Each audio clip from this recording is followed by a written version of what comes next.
Hello, YouTube. We are live as well. We are live on the YouTube. Oh, I get it. All the time. It's not just live this evening. It's live in the morning. But like, bro, I was dead ass just about to go to sleep. Like, honestly, it's okay. Hope you're doing good. I gotta get some other stuff ready. I'm watching, aside from the EWC stuff, I am watching. Let's see if I just go to my finals. Oh, so I was actually making themes too. Oh. Can I move this? Can we move, please? Please, can we move? So there's two finals going on tonight. That is the DOTA finals and the League finals. I woke up to a weird thing tonight. Oh, I'm so sorry. Well, if you want to go back to sleep, you can always go back to sleep. I know this is super early. It is a Sunday, and I don't know what you're doing on Sunday. You always feel free to go back to sleep. I appreciate you tuning in, though. That's for sure. Does that mean the DOTA is up? The DOTA is up. What? That's crazy. That is so crazy. Okay, so we gotta open up DOTA. We gotta put it on the side down here. Today we are doing two finals. There's the finals for DOTA and the finals for League of Legends. See, they're not even started. 14 minutes. It says 14 minutes. And over here it says 13. Wait, what? Wait, huh? Okay, how is this ahead? And how is this one behind? What? What? My brain don't compute. It's too early for this. Should I just still sleep? Because I can still just shut my eyes and do what I was going to do. I could do that here.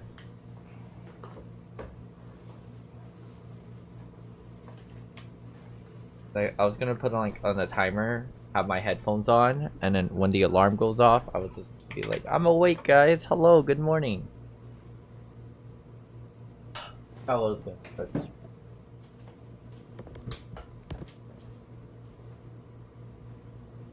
No, that was. Alright.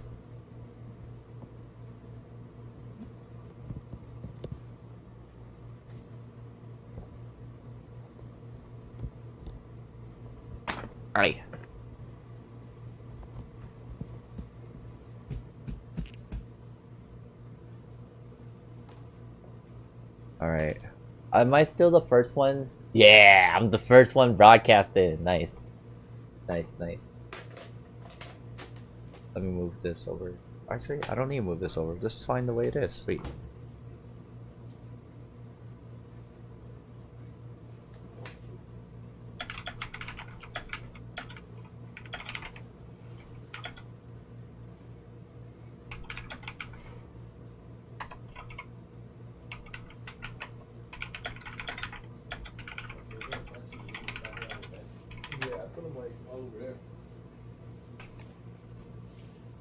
I think what's even crazy is that like during my like I was fixing my scenes and stuff like the EWC stuff. I got a follower when I was like, what the heck? I was like, I didn't hit test. I was like, dang, I got a follower. If you haven't seen my Instagram video about my recap of the EWC, it's okay. We're gonna watch that today. But yeah, let me catch up on the Let me catch up on the Discords on the EWC stuff.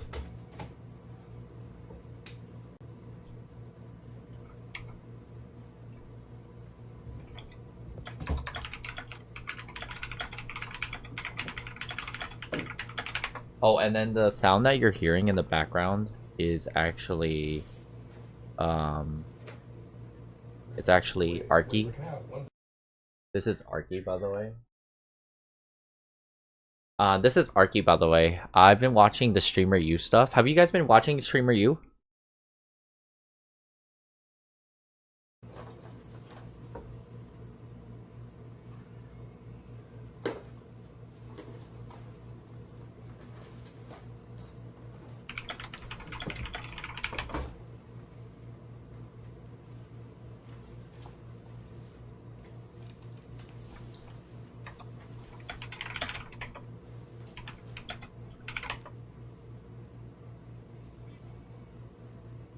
You guys haven't been watching this thing, right?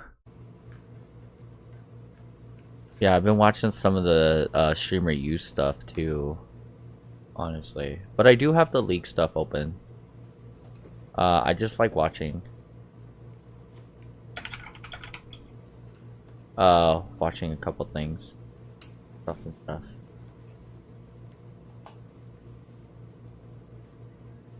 Alright, I am caught up. I'm caught up with Discord, y'all. Hello. I'm here. Appreciate you guys. I'm here. Hope you guys are good.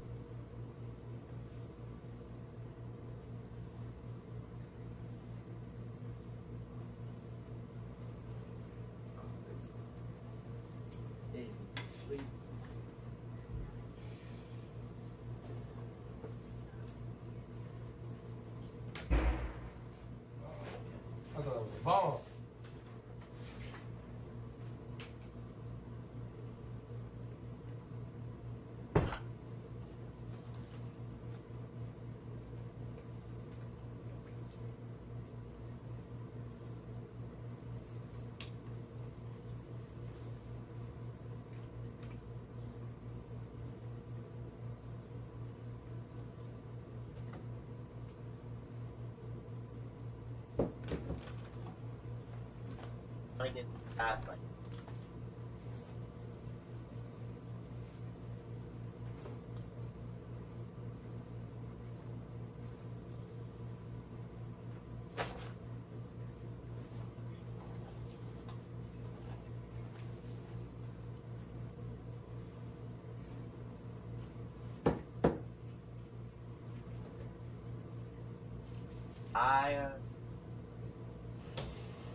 I was going to pass out in my chair and sleep a little because I thought I had some time.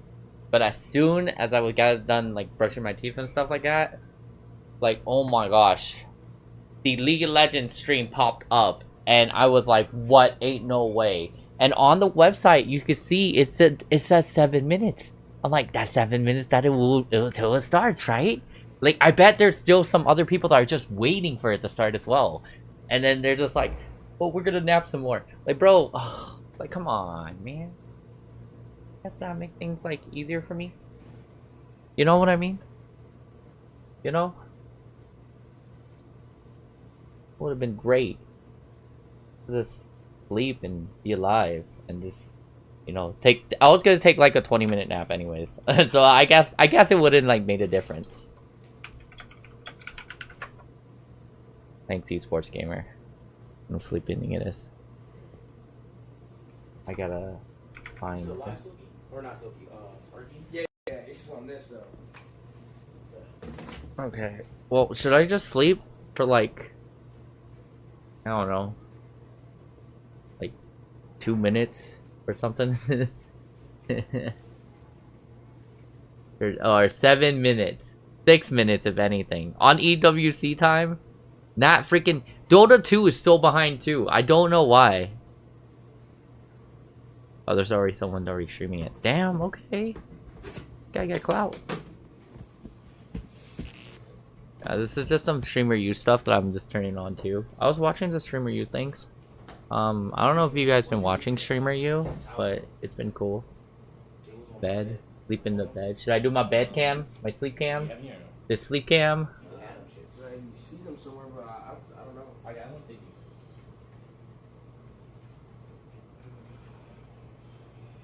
I was promised myself that I wasn't gonna really sleep either. Yeah. I hope your night's doing okay. I got everything ready. I got like food, water, stuff. Slightly different bed cam setup. No, I don't think so. I think it's just me rearranging my bed when I was coming in and doing a bunch of stuff. I have new monitor. Like we were using our monitors for events today, for our Riot Games event. And then, like, it just looks like this now, so. Yeah.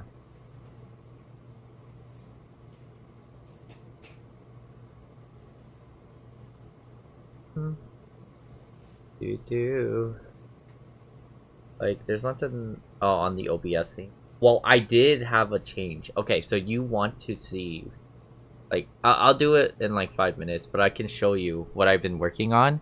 Like, I think a little bit beforehand, I was doing like some OBS edits to edit my scenes and stuff for the grand finals. Because it's so the last time I was doing grand finals, I'll show it later. I'll show it like in 5 minutes.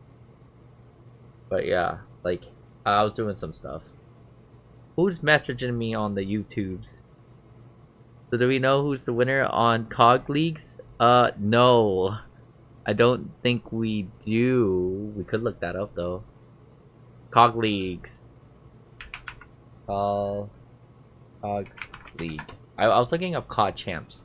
So COD Champs was actually in Vegas, and I went to COD Championships. It was pretty cool. It was the Phase 1, hosted by Phase. 60 minutes. Oh, you can earn some stuff? Or early access to Modern Warfare 4, the new revamped one. Okay. Yeah, I don't know. Oh, I think is this true? Saturday? Saturday. Dino Dance. We love Dino Dance. I love that emote. Falcons were supposed to be eliminated, but I guess not. And then FaZe beat Optic. Oh, that's crazy. That's real crazy. Okay, so they had a final? I don't get what the final means. Oh, final score. So I guess they're doing like brackets and stuff like that for the final scores.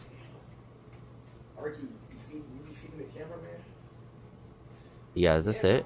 Is this it? Standings? I guess this is standings.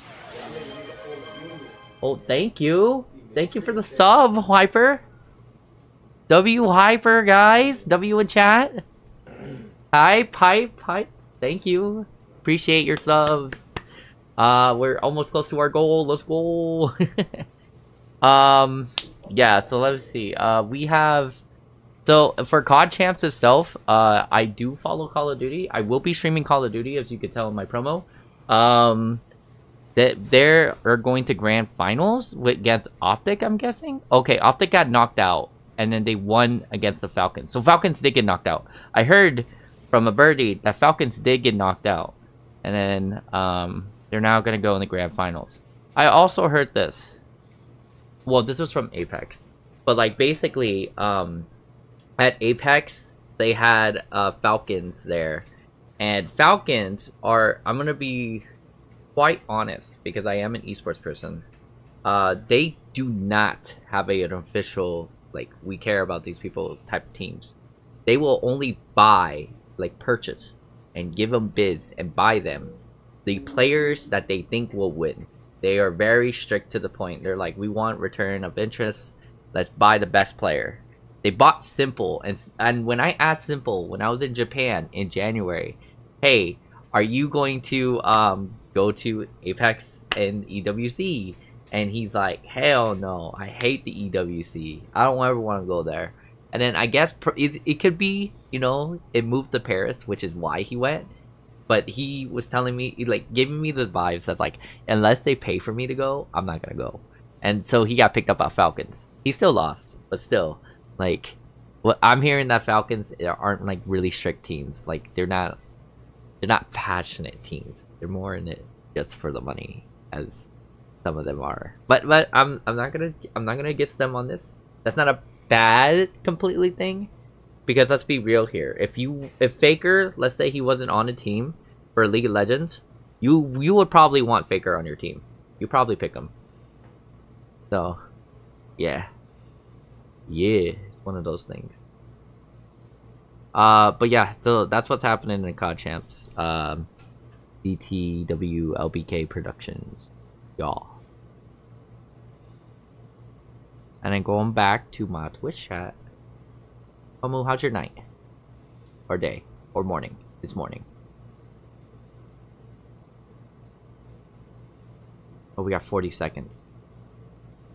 40 seconds. Everyone, quick, shut eye.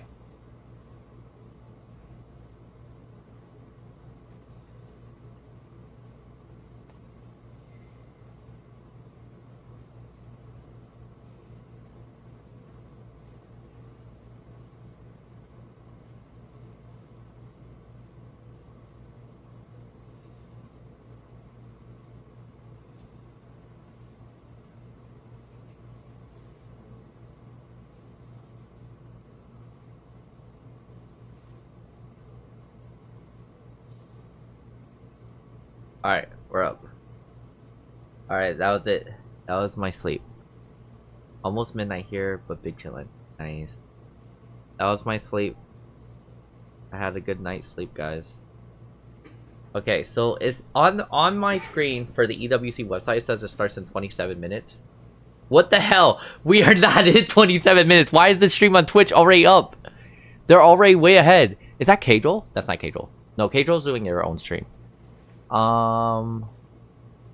I'm gonna turn off Arky. Good night, Arky. I like watching him. He's cool. I think everyone at Streamer U is actually asleep. Yeah. Because tomorrow's the next day. What? He's not asleep? Yugi's not asleep. That's on fucking you. Okay. Alright, so their smash here we in go. That clutch moment at the We're Elder EWCing Dragon, now. The multi-man true shot barrage. It was huge. That led to the keys getting crushed. It sounded like they just played the country roll. And Genji, and standing by at the key wall right now is Jenny. Jenny, take it away. So I'm going to show you guys something super interesting and cool is that at this point that we have I was doing, more LCK teams which than, I thought was EU funny. Teams, which is so incredible. basically, I was editing what a grand finals look like, because today we have two grand finals. We have one, which is the League of Legends grand finals. Two, we have the Dota 2 grand finals. Both finals are coming up. So they probably will be playing at the same time, and I don't want people to just keep switching back and forth, have multiple tabs, slow down their computer, because I used to live with that. So I'm taking the privilege as a co-streamer for the EWC, who's allowed to stream multiple games and hop over to other games to try to stream both games at the same time. Now, how did that work last week? Last week we had two grand finals going at the same time. It was Apex and Valorant. And this is what I got. Actually, let me play the clip too. Let me play you a clip of what I got.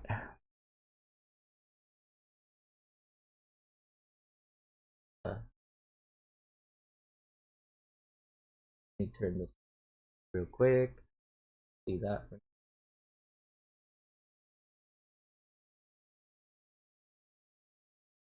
No. What? This is my TV cam? That's okay. Alright. Browser cam. Browser cam's the bigger one.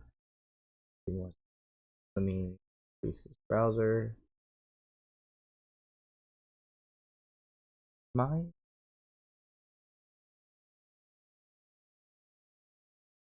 So basically, this is what I've had on mine. I was looking at...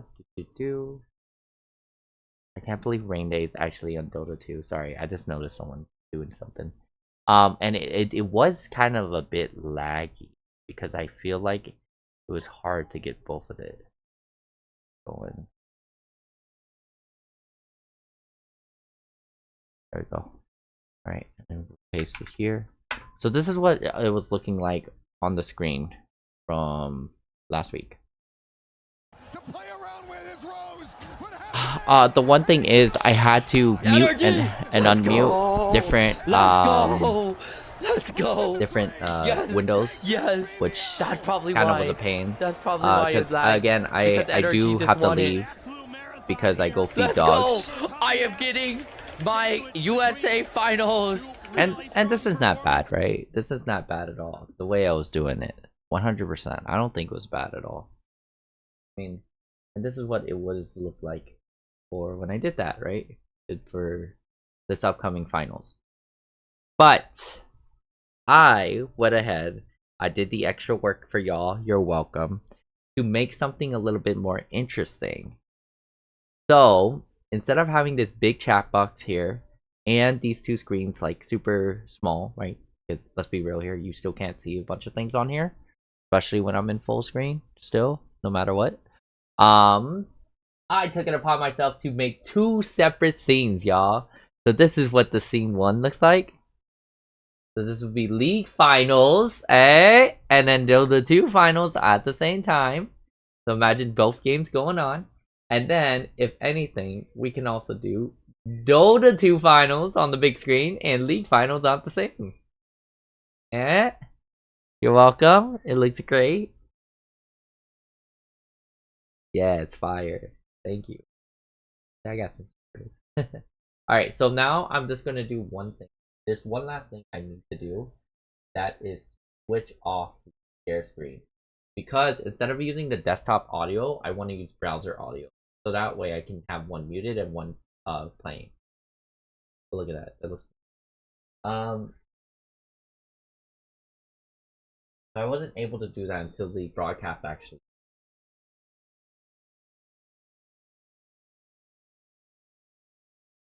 Alright.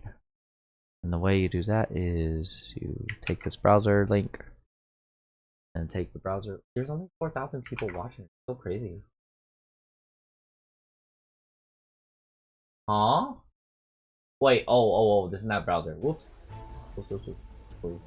네, 평소보다 더 큰 부담감을 느낍니다. Or is it browser?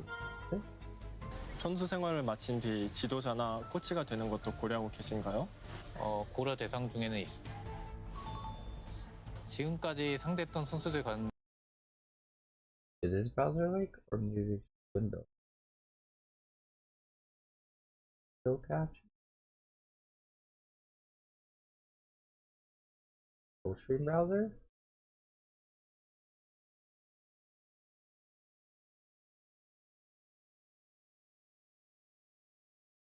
See, so here's the thing. I really want to add an audio mixer for my scenes for you. That way you guys don't have to.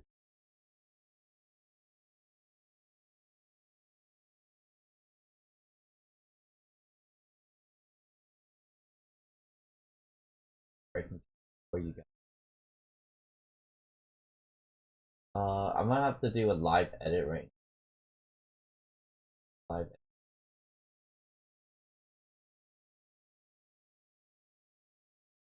Yes! I found it! Okay.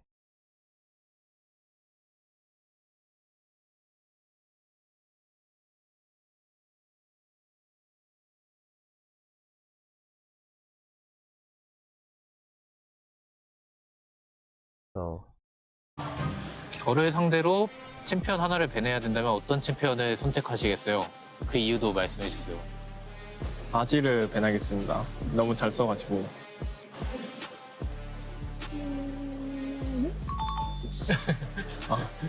저를 상대로 한 챔피언을 배내야 한다면 어떤 챔피언을 선택하시겠어요? 그 이유도 함께 말해주세요. 뭔가 좀 한 가지만 고르기는 좀 어려운 것 같습니다. Oh wait, I forgot. 다음 전설의 전당 스킨의 주인공으로 가장 적합한 선수는 누구라고 생각하시나요? 제가 한번 도전해 보겠습니다. 다음 전설의 전당 스킨의 주인공으로 가장 적합한 선수는 누구라고 생각하시나요? 저는 캡스 선수 하겠습니다. Window. 힘든 시기에 팬들의 응원이 큰 힘이 되었던 적이 있나요? 네. 팬들의 응원과 긍정적인 반응이 더 큰 동기부여가 되나요? 네. 후배 미드라이너들이 본인의 플레이를 연구한다고 말할 때 자부심을 느끼시나요? 네. Side. 5년 뒤에도 프로 선수로 활동하고 계실 거라고 생각하시나요? 잘 모르겠습니다. 한국의 가장 강력한 경쟁 지역은 어디라고 생각하시나요? LPL이라고 생각합니다.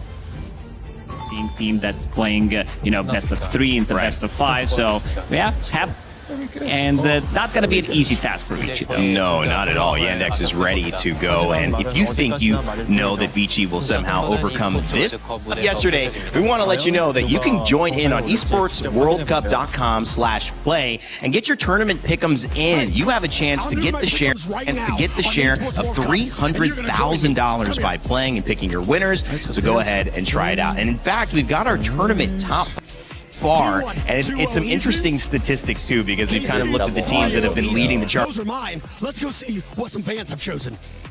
What's up, bud? You do any pick'ems? Yeah, I do it pick'em. Hey, my guy. I've done my pick'ems. He's done his pick'ems, and you're about to do your pick'ems. Oh my gosh, it is double audio. My bad. Wait.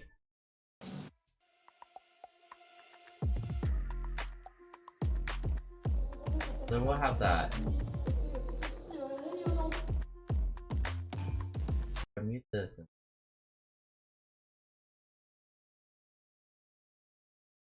Play. Can you hear the DOTA? You guys can't hear the DOTA, can you?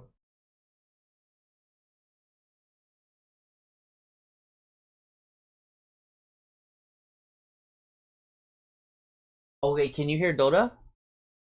No, okay.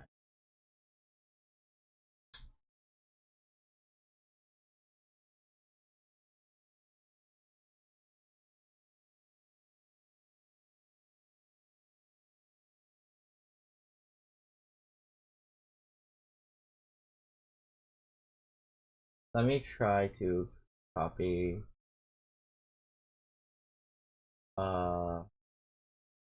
two, paste it.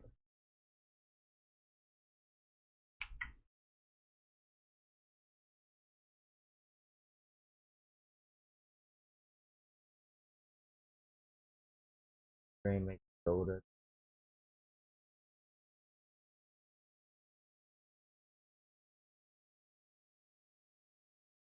Put it there. Start way to the bottom.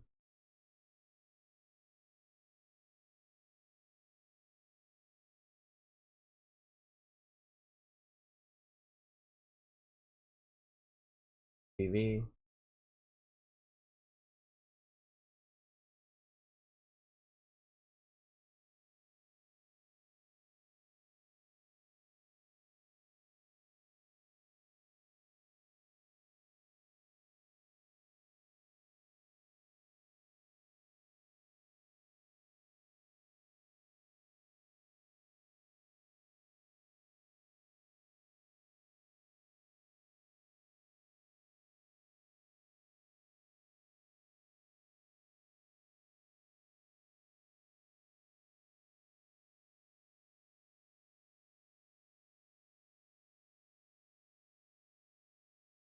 Oh my gosh.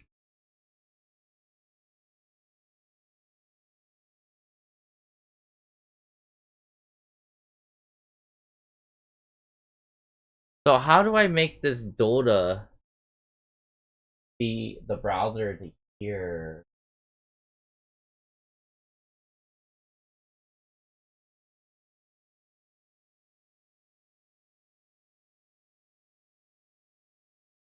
Oh my gosh, what is this? Oh, that's capture method. Oh, duh. Okay.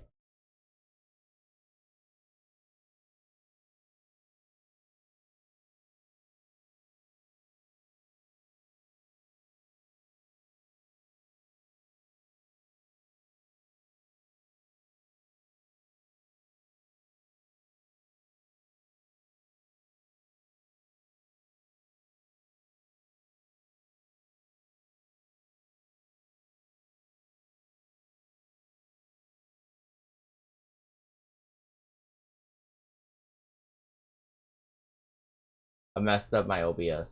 Oh, and I messed up my OBS earlier too. I was trying to add in a chat box that puts our YouTube chat and our Twitch chat together, but that didn't work out. Let's just say that. That did not work out. Unfortunately not. Bro. The only way I have to do it probably is just a mute, which I don't want to mute. I want it to be easy. Man.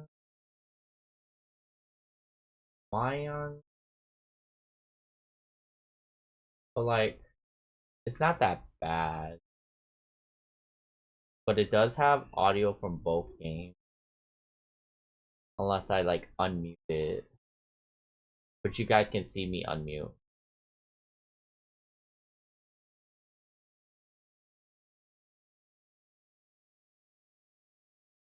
You know what? Let me try to fix it right now. I want to fix it on stream. If I can get it done right now, I'm very determined to. I'll do it right now. So, in 1 second.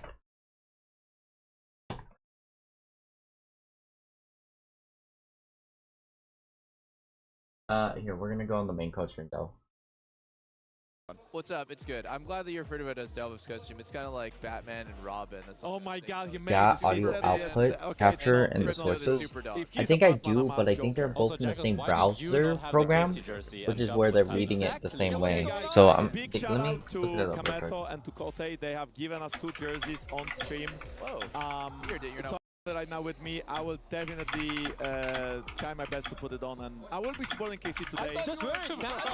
Guys, it's not that simple, guys. It's not that simple. Don't worry. But I will be supporting KC today. I've been a KC fan for so He's long. not I definitely did not switch up today. He hate watches KC. I remember this. I remember Double saying this. Everyone else is trash except KC way back in the day. I remember that. Blue wall. How has the event been for you guys so far? You guys are co-streaming right in front of the fans here at the STC Arena. The vibes are insane. I think the fans are crazy. The fans are crazy. The full arena is open right now as well, so we have all of these places above. You guys probably know, right? But from our POV, it looks just I'm using the same browser as Google Chrome. I think that's probably it. These 2 teams always bring the most fans. The whole thing is just shaking. You can actually like feel it from the co-streaming booth when the fans are cheering. Like, I mean, it's just shaking. Our mics are picking up the fans, so it's amazing. Yeah, crazy energy. I think it is just the browsers itself. Maybe I might need to select a new browser to have it on the side for. Have this level of fandom in NA, which I think, you know, hopefully can change it sometime soon. But like, dude, it's just amazing in this arena. And then everyone at home, please join in. It feels a little birthday today. 33 is Double Lift. Happy birthday, Double Yeah, Lift. it says open the second stream. What yeah, I probably will need to use separate browsers. Okay, so I guess I will just use a separate browser. How do I say something that's not generic? Do I have a separate honestly, browser? I just want to flame Yankos a little bit. Firefox? Like, that's what I want for my birthday. I want to put Yankos in his I have place. Edge. Okay, but that is generic. Everybody blames me Did I anyway. use Oh wait, Edge? that happens 365. Yeah, so it's not. It doesn't feel very special if it's on your birthday. You know what, guys? Yeah, I you're just right. want I probably a should beautiful have day to of use games. That's what I want to see. separate I want to see browser. Baker back in form. I want to see maybe Alright, KC so let me upset use now that I'm a that. fan Yeah, I know. for one Crazy. day and I stopped hate watching. Maybe I wanna I'm see using KC win this. basically Internet Explorer, y'all. Happy birthday, Double Lift. Yankos, we love you very much. Enjoy your co-stream and enjoy today's Can I log matches. in and Thank do you guys, different and places? enjoy the games as well. I love them. They're just so great. How could you not love them both? Speaking of duos that you gotta love, the bot lanes in this matchup are fantastic. It is a huge, huge matchup with Pays going up against Ruler in the Genji versus T1 match. And so, Jack, I wanted to throw this one to you because I feel like we've left you there in the island for a little bit. You're our bot lane specialist. What makes these two so special? I mean, I think going into this Okay, matchup, for it says me, it wants me to Pace log is in, pretty heavily so I'm favored. going to I think log Pace has in shown and then... such great prowess on the S roll, such great prowess on You're the right, mages. we're going to use While Edge. Ruler, he's never been a huge mage player, and he has been picking up a little bit the Ziggs, but I feel like Pace has gone above and beyond, right? Playing the Talia, playing the Cassiopeia, and he's just had such a fantastic tournament. Every single game, I feel like Pace has been maybe one game with a Kalista in the S roll that was kind of styling on him, but apart from that, I feel like Pace has been the consistent factor for T1. So I think he's the player that I'm looking at to carry T1 today. Yeah, and I was kind of surprised that Hayes loves this meta because he can actually show how huge his champion pool is, and I think this is one of the great things to have on the bot side because the flexibility is the key, right? Like your AD carry, your bot laner has to do so many different roles in the same series here. And Wolf, you know, great matchups across every single lane, but we have to talk about the mid laners. One of the reasons why we're all here for Esports World Cup. It is Chovy, it is Faker, the captain, the leaders of their squads, the heads of... Alright, so here's what we're gonna do. So I'm gonna mute that, but we're gonna go back to the dual final based on this. Set up that. And then now we're set up to a final side track of Edge. So this, let's unmute. I feel like it was a little bit of an upset. I feel like you guys looked a little cleaner the whole tournament, so I was surprised that P-Vision was able to take it to you guys and pull out a victory. Is that kind of what you were feeling as well going into the series? Okay, so yeah, it was. I think we were facing a very strong opponent. Mute the side stream. We unmute the browser. Now you guys can hear it. Oh, there we go. T1 over Gen G. Again, the reigning title Great. defenders. But it doesn't matter what the fans think here. It's all about what happens on the Rift. The third place match. This gets muted.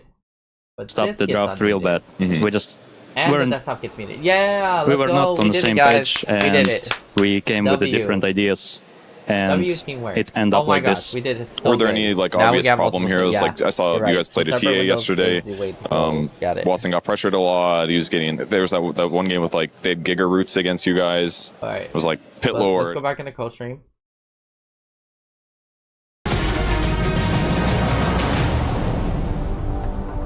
League of Legends at the Esports World Cup has had every twist and turn. We are here now for grand final. Just in time for And grand we now finals, y'all. reach Yeah, the W. climax of it all. But before we get to what is a huge grand final, there's one last piece of business to take care of. One last match before the finals, the third place, le match pour la troisième place. Et on l'a Now vu we're in pour la grand France finals. hier. We had our Le 32nd match pour la now. troisième place, It c'est is pas très bien time for passé. us Yesterday, to indeed, experience France EWC. versus England, third place match didn't go up so well for us. And get an ad But today, on the side. there is no France in the third place. That's there is Korea versus Korea, and I'm very excited to discover who's going to win. Now, a reminder what I'm this happy. third place Yes. win is worth here. Of course, it's worth a tremendous amount of prize earnings. But on top of that, this trophy might not be in reach anymore. But the club championship We're that gonna each start of these off here, organizations is and then vying as to the get their game hands on, starts, when this for thing both is all games, over, 'cause I have, you get 500 points for your watch it. organization with a win here. We're gonna go into Ouais, our même si on special peut plus final team. avoir Yay. forcément ce trophée, c'est 500 points oh de yeah, and let me championnat, catch you guys évidemment, up. So, de to catch you l'argent guys et up, we de are la in gloire. And grand even though we finals were expecting those two for- teams to be in the finals, they have to fight for the third place. It feels like a final, Oh, yeah, really. yeah. France, Paris, please welcome onto the stage first is Gen G!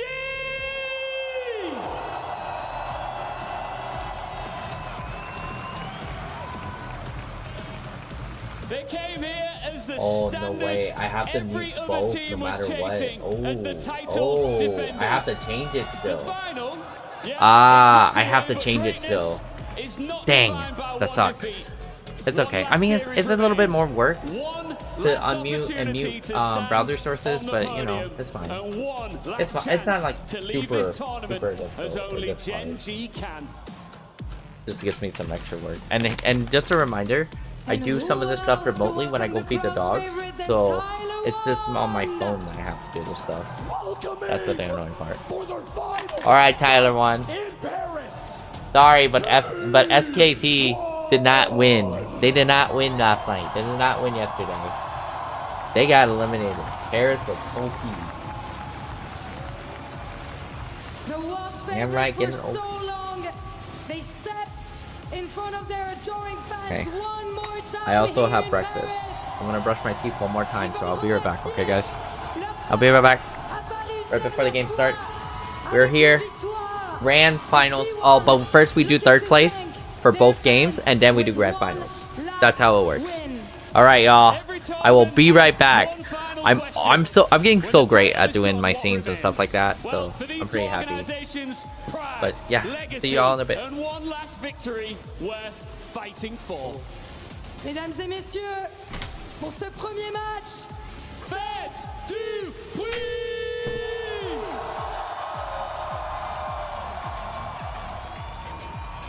What an amazing intro for our final day of EWC presenting League of Legends. I'm Mr. Eric, joined by Trouble and Orcs. And today is going to be a glorious day. The fact that we get our warm-up as T1 versus Gen G, a forever growing head-to-head matchup that always excites us, is only the start of an amazing day to come. They're gonna meet for what, the 1,000th time at this point, from LCKs to internationals? I think 1,001. Oh. Sorry, right. Good correction, yep. Breaks the cycle a little bit, 1,001, all right. Very, very exciting, especially since you said it. This is a third place match. A lot of points on the line as well for that third place, so there's a lot to play for the championship points. And of course, a lot of pride. Both of these teams ended up in third place. At least they need to get that. Yeah, we saw earlier Chovy and Faker doing a lie detector test together. Nobody lied. Chovy was very honest and said, who is your greatest rival? And he said Faker. So we've seen these two go head-to-head on so many stages across started. Esports, and it so often delivers. Most recently was that road to MSI where it was that 3-2, but it was T1 who came out ahead there. The reason why we didn't get to see Gen G at MSI, the reason why Gen G coming into this tournament was so hyped up, because it was their chance to remain as title holders. That's been taken away from them. The DK Miracle run was unreal. The KC story that looked impossible was unbelievable. And that's why you now see a third place match with T1 versus Gen G. And how crazy is it that these are the two organizations who have won in League of Legends at EWC so far, and they're in the third place match. Hot contest over just trying to get this third place finish, and it just shows how crazy the fact that we have two fresh teams in the finals of this tournament. And can I just get off the seat of the caster and get on the seat of a fan? Yeah.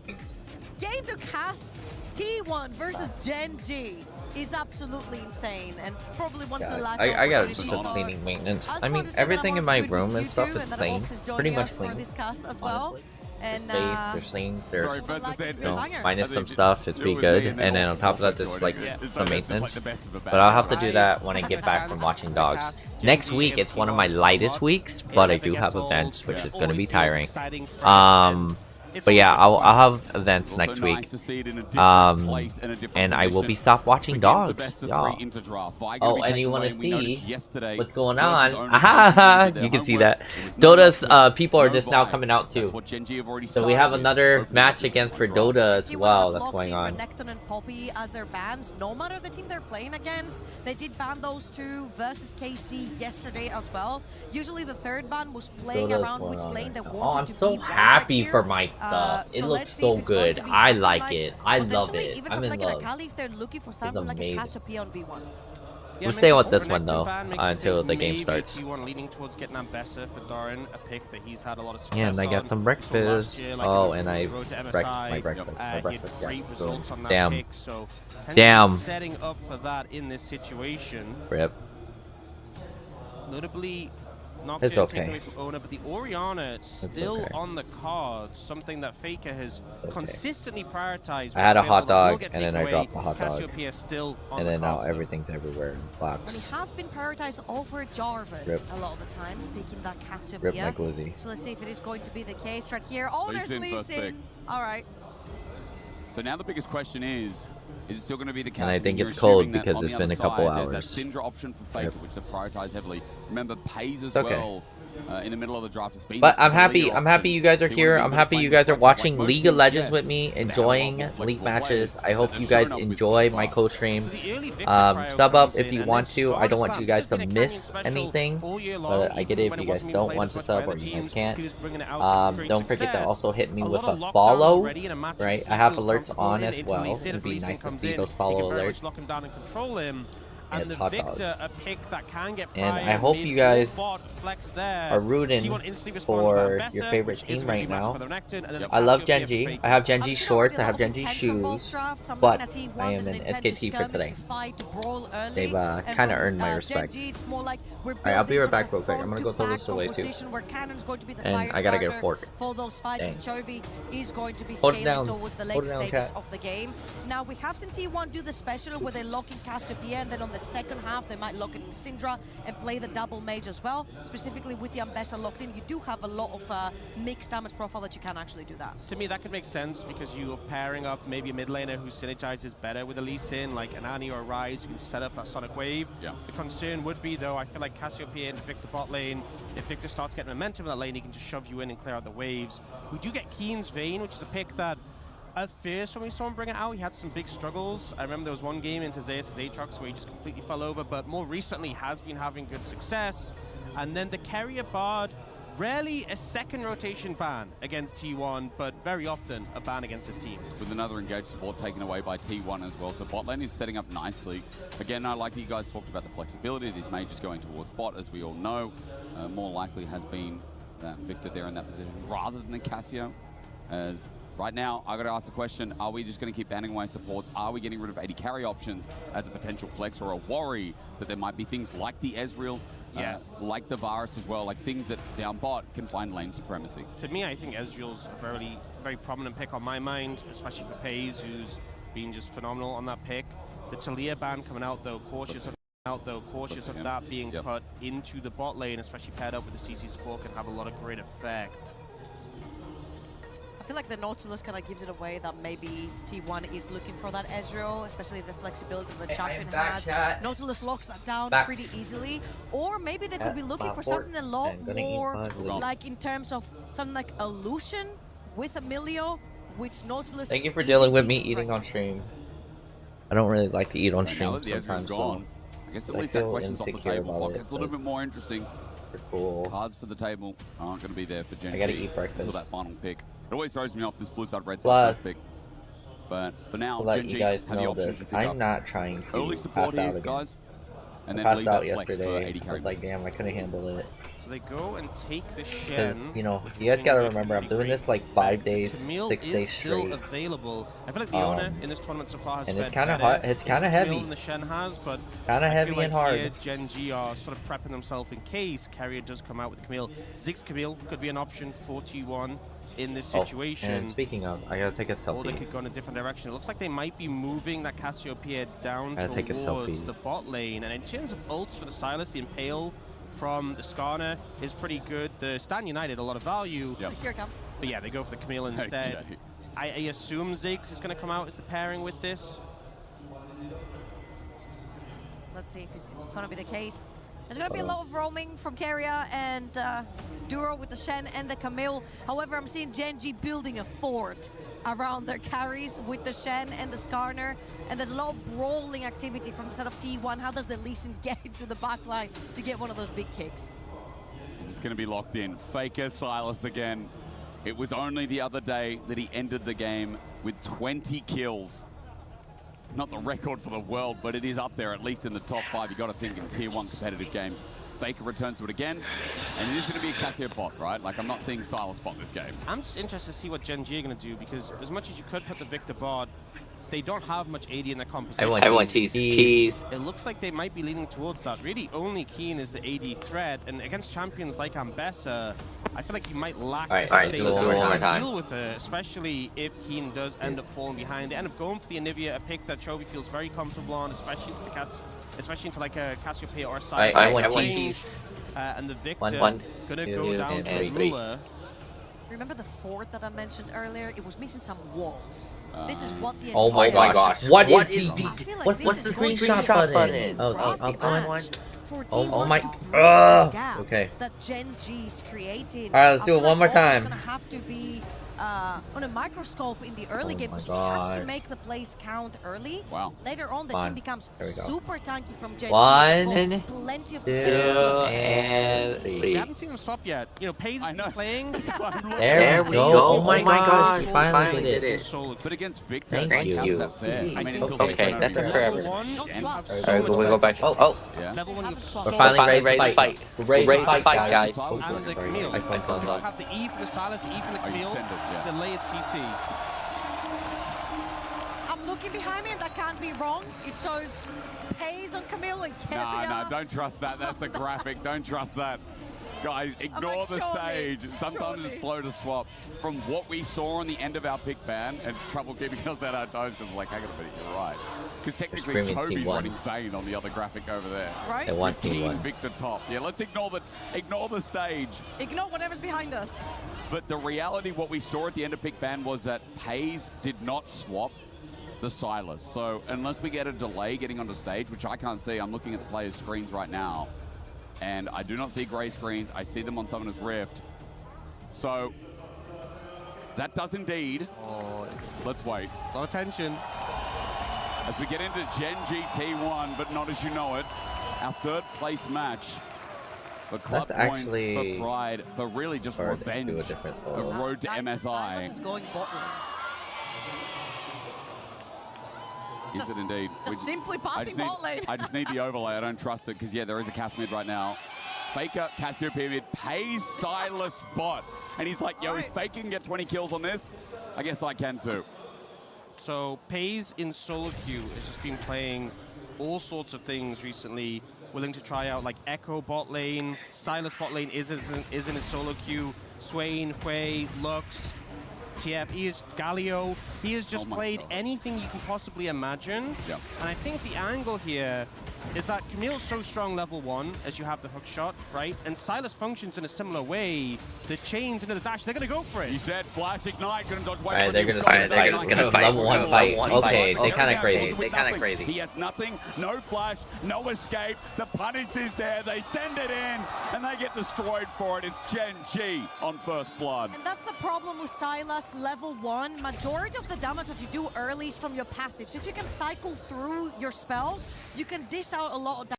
Since the chain did not connect, then Paige ran out of damage early, and Keria had no flash. Yeah, Keria committed his flash and didn't actually connect the stun onto Ruler, so the layered CC didn't come in, and that was a one-way trip. Once he was in, there was no getting out, so the scariest part of this lane for Ruler and Duro has now been moved past, been evaded. Yep. They should feel a lot more comfortable. Keria comes back to lane, will he go for it again? So this is the angle, he's going from the Fog of War, but if we look, doesn't connect. Yeah. And then the layered CC doesn't come in, and everything just falls apart.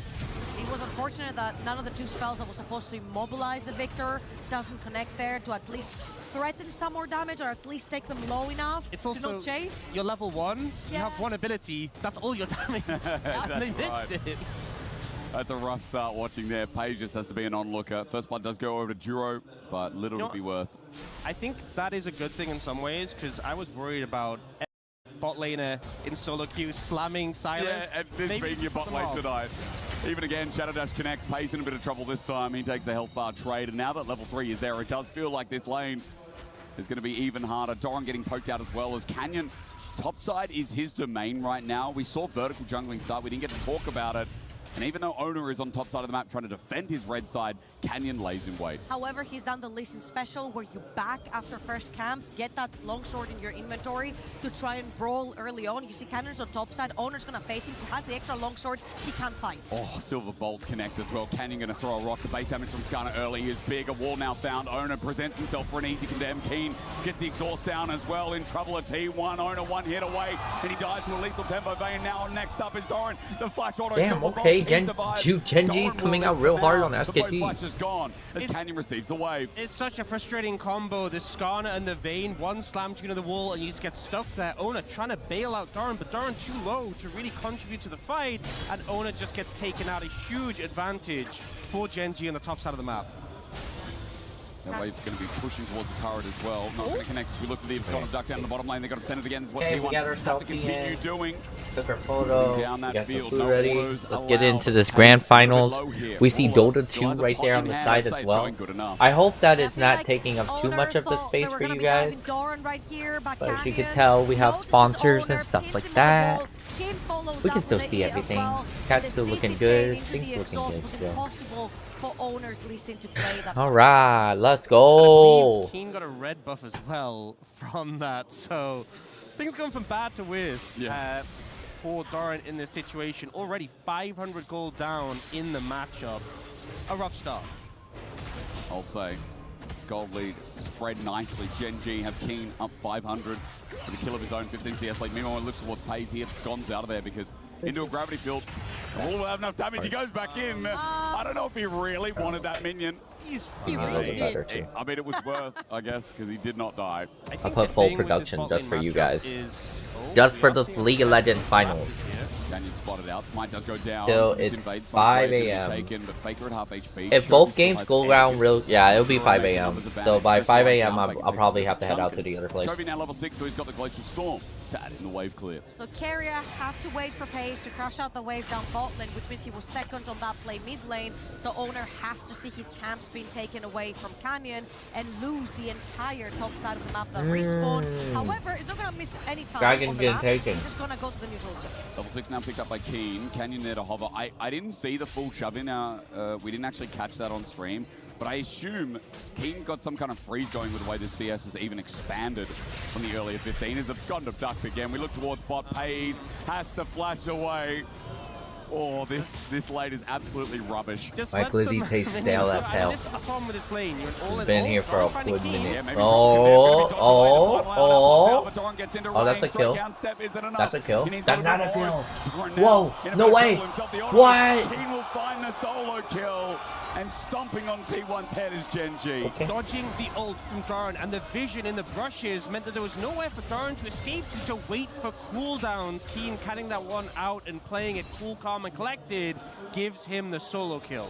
Ooh, we're watching it from Do you think Keen's T1? view right here. Do you think And the they're most just like, important part is not only if like, the if condemned I'm not gonna be Bessa, first but the place, dodge I don't of want to the play at all. ult. The latest nerf that came through on Bessa was that her ult channel became a little Oh, bit okay. slower, therefore easier for Bane was sleeper champions to invisible, dodge. so he didn't see their HP. Oh, Also, I also like the vision call there as well. Didn't realize he had a ward in the inventory. didn't know. The trouble, that ulti delay was a big part, as you said. Faker in a bit of trouble now. Glacial Swarm is down. Canyon here to help out. Impale available. Carrier has to roam now more than ever, it feels like. The way the bot lane went early. I think the thing with the bot lane is that level 1 could have been so threatening, but they missed that window, and now, A flash good first. flash from Canyon there. Reaction, but Owner now on the Raptors. But now I feel like with Duro and Ruler stabilizing, the taunt into Gravity Field is so strong. That being said, Son of Duck, yeah, walking into certain death, maybe. Carrie's there to help out as well. Shadow Dash, flush away. Duro ignited, but not dead. Damn, they do it all out trying to kill them. But Duro does get out alive. yeah, the aggression from T1 into the enemy jungle, but flashes from Canyon and Duro do that just get them out to safety. You can see T1 trying to put so much pressure down the bot side where they have these really strong skirmishes. And I feel like they've been constantly trying to pour some money into Owner's Lee Sin. Again, the later this game goes, the harder it will be for Owner to find any sort of kick on anyone from the side of Gen G. So it needs to count right now. Next struggle will be in about 3 minutes, so next up there'll be about 20 seconds of those void grabs, and Owner is It's already final hour, yeah. Carrie's coming up though, TP as well. It's going to be numbers advantage here. Alright, they're trying to get at least one kill. They're probably going to get this kill. Is he going to die? Condemned gets him away. They're going to get this kill. Silver bolt. They're going And to get Keen's this kill. stuck between three. They want the kill to pays, and they'll give him the shutdown gold. And what a Their difference first kill. Vision makes this time. Keen doesn't have a ward to slam Uh-oh. down the rush. Doran gets to buy time until he has backup and Oh. escape from the play. Keen goes down, and now they're looking to contest these grubs here. Oh. Goes down. It's one apiece. Owner looking for the last. Sonic Wave easy connect. It's way more effective to take all three, but they both took one. He's going to steal away the Impale. One more alive, but they're still fighting. Meanwhile, Ruler zones out Faker. He's off of the fight while One commits while one takes the other risk. Hayes steals the ulti, One wins kill. success, and he will find Duro. Two kill. Genji and Chaos Storm trying to travel up. They're losing. They're losing. Genji's losing this. And here comes Doran. Drake has set the ulti, dodged away. Ruler kiting back, but it's not enough. Canyon looking to save it. Go, you need to get the kill. Kill Faker. There you go. Duck Pays gets Canyon, but he walks it out. Condemned, no wall. 3v3? From Doran, 3v3? so long. 3v3? 3v3? 2v3? Whoa, hold up. Hold up. Oh, that could have been an ace. TP, where are you going? He's breakfast, a double kill. T1 fight fire with fire. What a skirmish from T1 and the stun at the end. The TP keeps channeling. If you go into egg, the stun interrupted it here. This fight was crazy.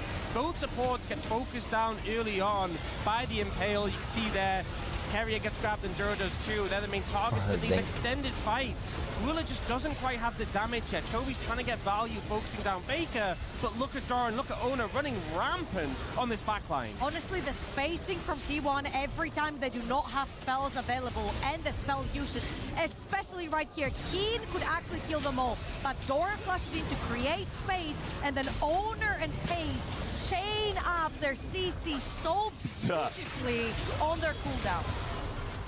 Damn. He really wanted to get out of there. He did wanted to get out. Joe, he's like, I've done my job, please. So for T1, I can't believe I'm saying this, in this game where top went wrong, bot went wrong, but they have a 500 goal lead. It's minimized a bit right now, but it's there. It's crazy that even after that fight, there's still a Why that guy got a green laptop? There's a 25 I kinda want one. And still Doran had more value in that team fight. Oh, Faker. Which does impact not used, but use the Trivon in. Faker in trouble with the crystallize. I actually like this. I don't think he gets out of this one. I can watch both. Chase up big. Kanye's still What you following up. guys? He's looking, he's saying, hey, yo, top, can you do anything? And I think Doran's going to say no. He's wiggling. Pings are going down. Genji are going to chase this for a long time. So fast. He's really fast. Keen's now coming in. Another wall. A blast cone. Goodbye, Faker. Faker on the grand escape. It will end now as Canyon will take the kill. Unfortunately, Keen really wanted it. Who Oh, allowed God, those two. Cassiopeia to have boots? I don't know. She's Riot. super fast. It's unbalanced. Yeah, she's a bit fast. Swifties as well, damn. At least 400. However, all this time, that Faker created with Genji chasing him. They're taking the second objective on the map, which is going to be the Holding Dragon the public Doran. execution, and with the Shen ulti as well, there's going to be a 2v2. Keen in trouble first of all, and he dies. It was indeed, you're right. Pace stolen ulti works better as Canyon now in the 2v1 as he runs for the turret. His flash will not be in vain. T1 take 2, and their map play It's only been 10 minutes or 11. And there's already been like 13 kills. Those champions are level 6 to use them themselves. That's a lot. So That's a lot in the League of Legends game. Tempo play right here by Faze. In a bit of trouble here. He's going to put the gravity field down. Safeguard over it for Owner. Smite down as well. Sonic Wave turns into Resonating Strike. Tempest cripple. Ruler going to be auto. They want the kill for Faker. And T1 are really pushing the pace of this game. Never mind. I think they really want to win this. 1 in 5, almost 100% KP, only missing 1. Which is good. The team making so many plays around the map. Hayes, think how I think the prize pool difference between third place and fourth place is a couple $100,000. I'm worried about solo queue, guys. I think Silas bot lane is No. They're going to be like, oh yeah, 303. They're going to skip the first it's 5 like minutes. $20,000 from 100,000. With how Pace was left alone, isolated, trying to find his plays, but for now, surprisingly, T1 to 2,000. Genji getting stalled out, it feels like, and they've got 2 dragons as well. So it's not like Genji can coast on this game with their Victor, this kind of their Vayne top. Dragons with the Hextech Soul too. Oh yeah. The ult does connect, and then with the Shen, well, the Shen ult, but the Silas coming in, Paige just immediately finishes off Keen as soon as the Impale connects. And then Canyon's just in this uncomfortable position. Just great play by the duo, and you can see when Doran ran out of cooldowns, Paige was there just to finish off the kill. And I feel like the timing as well. It was Faker creating that time until he gets caught and dies, into T1 doing Dragon, and while they're doing Dragon, Paze is setting up a play top lane with Doran. This is so quick on the map. Attempted ult there from Doran in the top lane, public execution now down. But you can see with the Eclipse already there, for a lane that was versing Vayne, every top laner right now is screaming justice like they're a Dursley. Because Doran is able to get through the lane, he's got a bounty on his head somehow, despite still being down CS. And he's now able to play the champion with a lot more ability haste in the kit, and a lot more damage to Jewel in that top lane as he's now on place. There's a Chaos Storm there, we're in a bit of trouble, gravity field down, Pace going to get stunned up. The field will follow. Ruler will run. He's okay. He'll clear mid-wave. While meanwhile, this is the counterplay from Genji. On top is overloaded with. They still have a turret down there. Bring 4 to the what are they doing down there? Yeah, so Genji trying to find some kills there, unable to do so, but they once again get Dragon's not even up. I feel like the Cassiopeia, everyone else has a dash. Oh, they switched lanes. Kind of what the heck? limited up against this team comp that Genji has, and it's been a bit of a target for Genji. But it's just so crazy that we have a Silas playing up against a Victor as the bot laners, and Ruler's just under so much pressure. If a chain connects, he is just dead. They lost their turret. Field is there in case there's an abscond duck. Chobi was spotted on a wall. they were going way too committed down bot lane. By the way, his Stand United is finally up. He knows if he takes this, he probably will try on the bait Faker. Or at least some kind of gank coming through from Chobi, who's in Fog of War, moving towards bot lane. And this gold graph shows exactly what I wanted to point out about Doran. I think he was almost behind about almost 1,000 gold. Currently, he's sitting. It's okay, chat. I know you can't see. I'll tell you what they're saying. Let's go, Faker. Yeah, they caught up. Getting ahead in this early game can definitely skyrocket T1 gold. Yeah, the fact he's a leader, I'm pretty sure at one point it was like 1,200. It was sizable, and now he's in such a comfortable position. The one-item spike from Ambessa massively as well. And if these bruises get onto Chovy or onto Ruler, it's going to be such a tough time to peel from that position. It's a minute 30 until Dragon would be third. T1 on the Hextech Soul, 10 seconds until Herald. Genji, big objectives on the cards that they have to have in mind. Herald now spawns. As you said, that Dragon going to be a priority. Doran stays the bot, doesn't want to expend TP to join anything here. The threat there is Crystallize follows up. Doran in the corner, he steps back, again Eclipse with Electrocute. These are some pretty good trades. He's going to repudiation out of that one. He buffers and gets the ulti down, but he misses it. Chovy with the follow-up, the Glacial Storm. Doran needs some autos to get the energy back, but he can't get in range. Chovy now following, Crystallize yet again. Energy reserve was completed, but the stun, the auto, not enough. Close with the Frostbite. TP to get Chovy as he chased up the lane. It is Faker slithering in. He's going to dodge away from the channel. He's going to come in through. Faker's now left alone. Only help is coming through from Pace. Why am I watching a tree? What the heck? Presses E one more time. Needs to change.